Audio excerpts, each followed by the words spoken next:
दुनिया में कुछ ब्रांड ऐसे होते हैं जिनका नाम सुनते ही दिमाग में एक ही चीज आती है, वो है लग्जरी। और अगर कारों की दुनिया में सबसे ऊपर किसी का नाम को रखा जाए तो वो है रोल्स रॉयस। देखिए, सिर्फ एक कार कंपनी नहीं, यह एक ऐसा ब्रांड है जिसकी कारें अक्सर राजाओं, अरबपतियों और दुनिया के सबसे अमीर लोगों के गैराज में खड़ी दिखाई देती है। लेकिन सबसे हैरान करने वाली बात यह है कि इस कंपनी की शुरुआत किसी अरबपति ने नहीं, बल्कि एक बेहद गरीब लड़के ने की थी। एक ऐसा लड़का जिसे बचपन में पेट भरने के लिए अखबार बेचना पड़ता था, जिसकी पढ़ाई सिर्फ 2 साल में ही खत्म हो गई थी। और वही लड़का आगे चलकर दुनिया की सबसे प्रतिष्ठित कार कंपनी का इंजीनियर बना। आज इस वीडियो में हम समझेंगे कि कैसे शुरू हुई रोल्स रॉयस, कौन थे हेनरी रॉयस और कैसे उनकी मुलाकात हुई चार्ल्स रोल्स से, जिसने ऑटोमोबाइल इंडस्ट्री की दिशा ही बदल दी। आप देख रहे हैं ऑटो लाइव, मैं हूं आपके साथ आशीष दुबे। यह है गरीबी से ग्लोबल लग्जरी ब्रांड बनने की असली कहानी। हेनरी रॉयस का जन्म 1863 में इंग्लैंड के छोटे से गांव अल्वाल्टन में हुआ था। देखिए, उनका परिवार बहुत साधारण था। उनके पिता एक छोटा सा फ्लोर मिल बिजनेस चलाते थे, लेकिन बिजनेस ज्यादा समय तक नहीं चला। जब हेनरी बहुत छोटे थे तभी उनका पारिवारिक बिजनेस पूरी तरह दिवालिया हो चुका था। परिवार की मजबूरी में लंदन शिफ्ट होना पड़ा, लेकिन वहां जिंदगी और भी कठिन थी। फिर अचानक एक और बड़ा झटका लगा। जब हेनरी सिर्फ 9 साल के थे तभी उनके पिता की मृत्यु हो गई। अब परिवार की आर्थिक स्थिति पूरी तरह टूट चुकी थी। इतनी कम उम्र में हेनरी को काम करना पड़ता था। वह सुबह सुबह अखबार बेचते थे, कभी कभी वो टेलीग्राम डिलीवर करने भी जाया करते थे। देखिए, ये सब इसलिए ताकि घर में कुछ पैसे आ सके।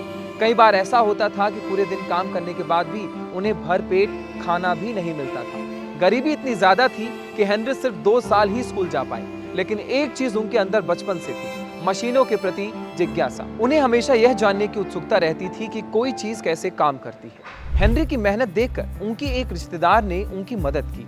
उन्होंने हेनरी को एक इंजीनियरिंग अप्रेंटिसशिप दिलवाई और यह अप्रेंटिसशिप थी ग्रेट नॉर्दर्न रेलवे की।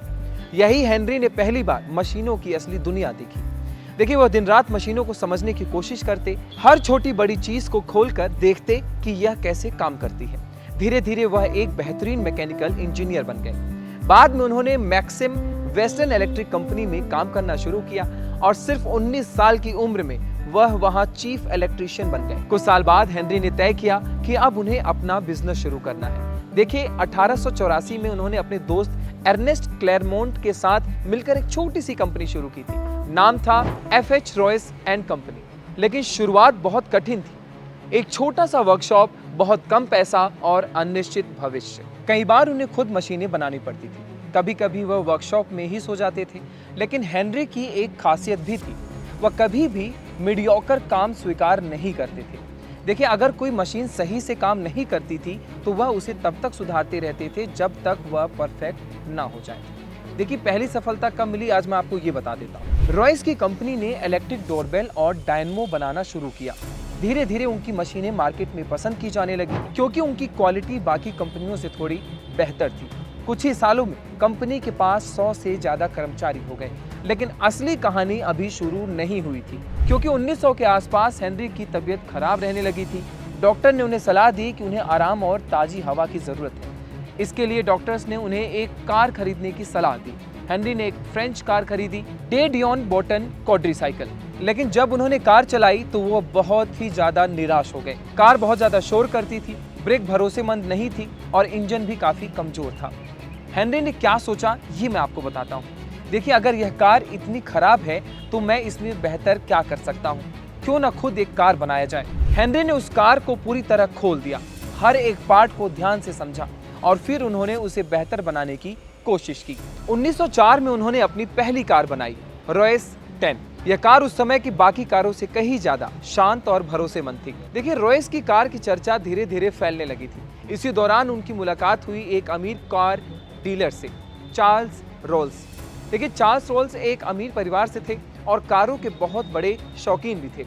उन्होंने रॉयस की बनाई कार चलाई और तुरंत समझ गए कि यह कोई साधारण इंजीनियर नहीं है।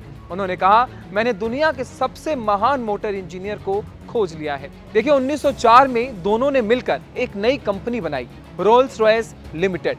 यह साझेदारी परफेक्ट थी। रॉयस ने इंजीनियरिंग जीनियस और रोल्स थे मार्केटिंग और बिजनेस मास्टर, जिसने इतिहास बना दिया। 1907 में कंपनी ने अपनी सबसे प्रसिद्ध कार लॉन्च की, रोल्स रॉयस सिल्वर घोस्ट। यह कार इतनी स्मूथ और शांत थी कि लोगों को विश्वास ही नहीं हुआ कि इस कार को 15,000 मील तक टेस्ट किया गया और इसमें कोई बड़ी खराबी नहीं नजर आई। एक पत्रकार ने इसे कहा the best car in the world और यही रोल्स रॉयस की पहचान बन गई। लेकिन कंपनी की सफलता के बीच एक बड़ा हादसा भी हो गया। 1910 में चार्ल्स रोल्स एक एयर शो के दौरान प्लेन क्रैश में मारे गए। वह सिर्फ 33 साल के थे। यह कंपनी के लिए बहुत बड़ा झटका था। 1914 में वर्ल्ड वॉर शुरू हो गया। लग्जरी कारों की मांग लगभग खत्म होने लगी, लेकिन रॉयस ने हार नहीं मानी। उन्होंने एयरक्राफ्ट इंजन बनाना शुरू किया।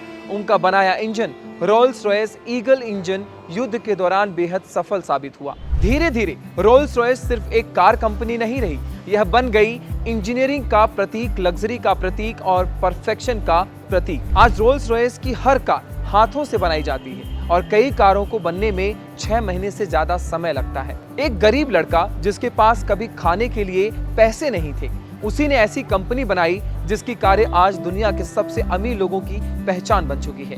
हेनरी रॉयस का एक मशहूर वाक्य है, take the best that exist and make it better. और शायद यही सोच रोल्स रॉयस को दुनिया की सबसे प्रतिष्ठित कार कंपनी बना गई।